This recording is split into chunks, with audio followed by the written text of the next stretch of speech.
This video is going to be about catcalling. I lived in New York City for 7 years. I lived in South America for 10 years, and I currently live in the Philippines. And I'm going to share my opinion. First of all, walking around New York City, I rarely, if never, saw anybody catcall anyone. I just didn't see it, and I, I've heard of it, and you see it in a movie or something like that, but I didn't see a practice of this happening. And I know that someone put out a video where she goes, I'm walking, and she got this bitchy look on her face, and everyone's catcalling her. These things are set up. They go around looking for someone to catcall them.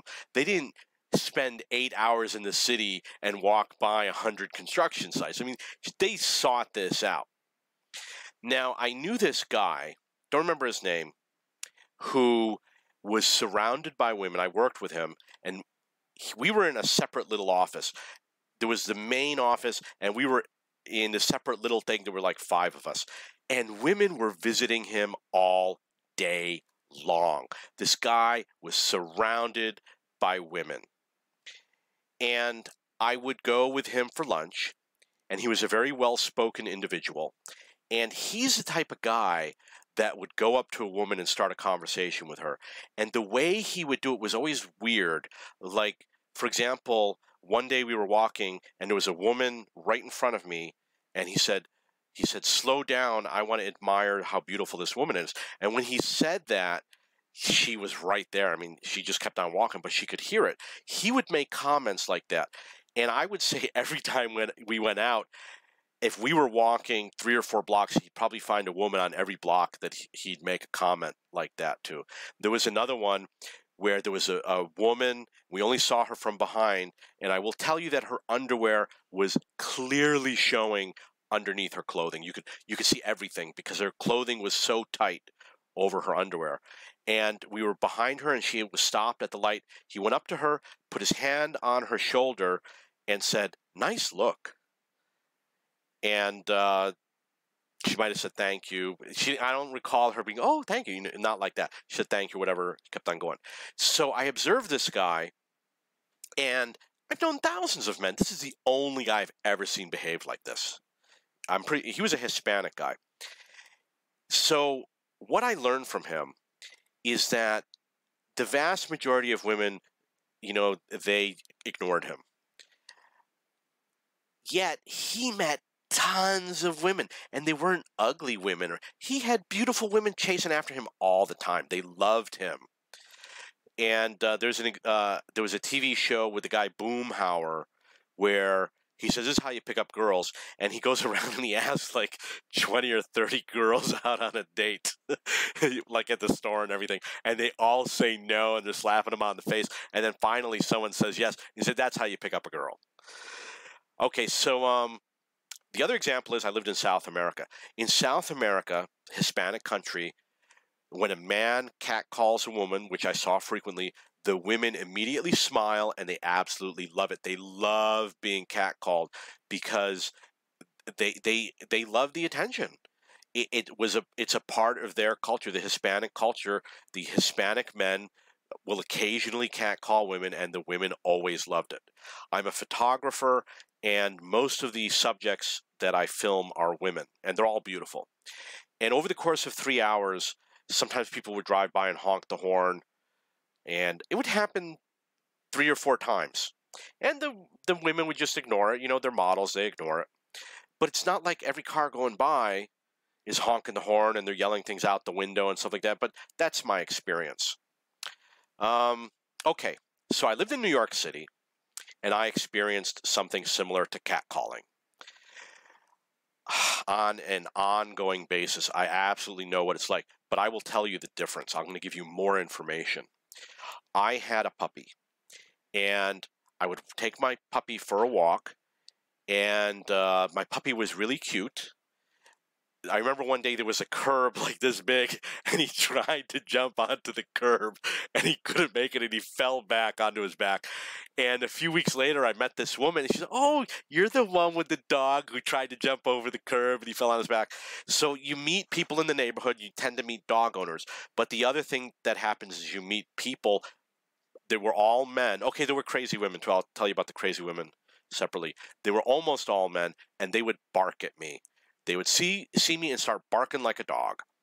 And I will use a word to describe these men. The word is not men. These people were scumbags. They were white trash. I don't know if they were all white. I don't remember. But these are people that you can look at them and know that they're trouble. By the way they walk down the street, they look like they're looking for trouble. They are not the average person. I'm not a person who causes trouble with women. Anybody who accuses me of that, they're just making up lies.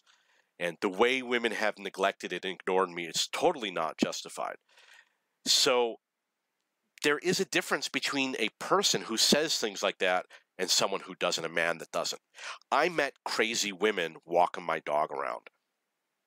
And being a foreigner, being a white person in a foreign country that isn't white, I met a lot of crazy women. You meet the crazy people. Crazy person is someone who comes up to you and speaks to you quickly and unintelligibly, meaning that I did not understand the words that they were speaking, even if it was English. And there was one woman, she was a crazy woman who used to dress like a police officer, stand in the street, and conduct traffic. And she was not a police officer, and she didn't speak English. And I knew her because I'd see her walking my dog. And then one day, there was another woman there, and she said hello to me. She said, "This is my mother." And I said, "Oh, I know her. I see her here every day." Um, so I met crazy women being a foreigner. Usually, I will tell you where to find a crazy person. They're almost always standing on a street corner because you have to stand and wait on the street corner. So usually standing on the street corners is where the crazy women would approach me, and they would just start talking to me, and it would be, if it were in English, I would not understand a word. And these people looked like they were on drugs, and they dressed like they were homeless, and they would say things like, there was a woman who said to me, she lived at a homeless shelter, and she was a lot older than me. I was like 30, and she was probably like 50 years old. And she said, "Oh, all the ladies in the homeless shelter would eat you up." She said something like that to me. I had to go through that in my life. Was there something else I wanted to mention? Okay, I had girlfriends in New York City. And sometimes I would walk down the street with my girlfriend, and people would shout things at us. Obviously, they would be men. And again, they fit the exact same profile as the people that would bark at me when I had my dog. They wouldn't be a man with a business suit on, or they wouldn't be a normal guy walking across the street. There were people that looked like they were looking for trouble. And I remember one guy walking past us and saying that my girlfriend was fat.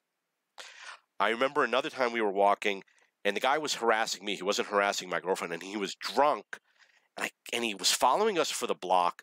And it was really bothering me, and I was really scared. And my girlfriend afterwards said, "Oh, I felt perfectly safe with you." And I was like, I did not feel perfectly safe. I was going to run and leave you behind. No, obviously I didn't say that, but I did not feel safe with this guy. So I've experienced harassment, and you live in New York City, you're going to experience harassment and crazy people. And I've seen women be harassed. I saw a car drive by, and it stopped on the corner. The guy reached his hand out, went honk, honk, grabbing her breast, and then the car kept on going. That was one thing. And the other one was a homeless-looking guy was walking on the subway platform. There was a woman wearing a beautiful outfit. It was all white from head to toe. And he kind of, when they got near each other, he went like this around her and put his hand on her butt, and then kept on going. Like he embraced her real quick, as if it were accidental, and she looked behind her and wiped her clothes. And I wanted to go up and tell her, "Hey, there's nothing wrong. I saw what happened. There's nothing wrong. It's not like your clothes are dirty or anything." Yeah, I wanted to say I feel sympathy for you. But in general, there were women that did weird things to me. I was on the subway once, and it was late at night, and the subway was 99% empty, which means there were like 3 or 4 people on the car, which might hold 40 or 50 people. And I stood there holding the pole, and the woman came up, grabbed the pole, and stood like this far away from me, standing right in front of me. And when you're young and you're in New York City and you're from outside the city, you don't know what to do. You just stand there and say, "I'm just going to do nothing." You freeze. A New Yorker wouldn't do that. A New Yorker would have gotten up and walked away. But things like that have happened, and I've had other experiences with weird women walking around the city, homeless women sometimes. For example, I was filming, this was in South America, I was filming, I think it was a wedding, a woman with a wedding dress. I don't know, because I filmed more than one shot at this location. And a woman got behind where I was filming, so it was in view of the camera, and I could see her in the camera, took all of her clothes off, 100% naked, got into the fountain, and started washing herself. And she knew I was filming whoever it was. I mean, she saw it. I'm pretty sure she looked at me. She knew I was there. And when you have a camera in South America, people start following you around. The little kids often do. You got to really protect that camera. They'll come and kick the tripod. And if you say, okay, there's too many kids here, I'm going to move over there, boom, 5 seconds later, all those kids are going to be there. So I'm just going to show you my point of view. Don't believe everything you hear.